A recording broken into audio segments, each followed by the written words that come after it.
एका जन्मी आमचा बोधिसत्व तक्षशिला नगरीत प्रसिद्ध आचार्य होऊन 500 शिष्यांना शिकवित असत. त्यातील एकाचे नाव पापक असे होते. काय रे पाप्या, इकडे ये रे पाप्या, असे लोक त्याला म्हणत असत. त्यामुळे कंटाळून जाऊन तो आपल्या गुरुला म्हणजे बोधिसत्वाला म्हणाला, गुरुजी, माझे नाव मला अमंगल वाटते, दुसरे एखादे मला चांगलेसे नाव द्या. बोधिसत्व म्हणाला, येथल्या येथे चांगले नाव घेण्यापेक्षा देश पर्यटन करून एखादे चांगले नाव पाहून ये व मला सांग, म्हणजे आम्ही सर्वजण त्याच नावाने तुला हाक मारीत जाऊ.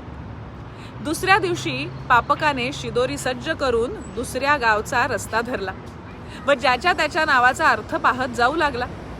वाटेत एका शहराजवळ आला असता त्याला काही लोक प्रेत घेऊन स्मशान यात्रेला चाललेले होते ते दिसले.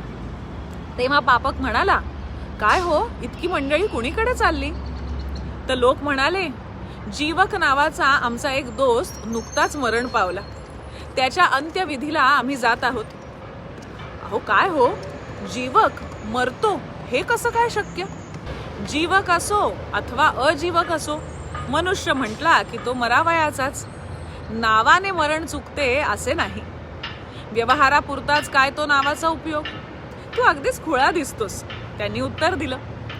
बिचारा पापक चांगल्या नावांचा हा विपर्यास पाहून विस्मित होऊन गेला व तसाच पुढे जातो. तो एका दासीला वेळेवर काम करीत नाही म्हणून तिचे मालक रस्त्यावर ओरडत होते.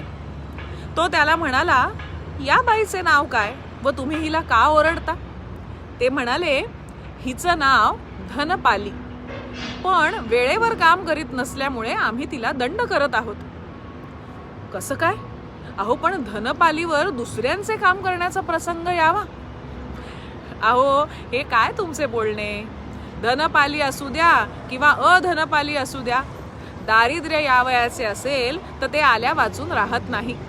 नावाने कोणताच कार्यभाग व्हायचा नाही. हे ऐकल्यावर त्याच्या लक्षात आलं की नावाने विशेष काहीही फरक पडत नाही. अहो शेक्सपियरने सुद्धा म्हटलंय ना, नावात काय आहे. बरं, तुम्हाला या जातक कथा आवडल्या का? यांच्याविषयी तुम्हाला काही माहीत होतं का? हे आम्हाला प्रतिक्रियेमध्ये नक्की सांगा.